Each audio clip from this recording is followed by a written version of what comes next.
আসসালামু আলাইকুম। আজকে আমি কথা বলতে যাচ্ছি একটি গুরুত্বপূর্ণ আমাদের সমসাময়িক বিষয় নিয়ে। সেটি হচ্ছে রাসেল ভাইপার। এটি আমাদের দেশে বহুলভাবে এখন আলোচনার বিষয়। আমি রাসেল ভাইপার নিয়ে কিছু সেন্টেন্স তৈরি করতে যাচ্ছি এবং ইংলিশে এগুলোকে ট্রান্সলেশন করব। যেমন, রাসেল ভাইপার একটি আতঙ্কের নাম।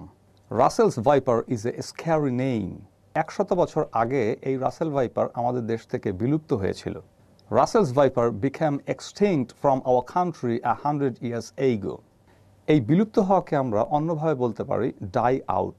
ডাই আউট ব্যবহার করে এখন আমি একটি সেন্টেন্স মেক করব। Russell's viper died out from our country 100 years ago. Finally এই বিষধর সাপ আমাদের ফসলকে পোকামাকড়ের থেকে রক্ষা করতে গুরুত্বপূর্ণ ভূমিকা পালন করে। This poisonous snake plays a vital role protecting crops from insects. Thank you very much.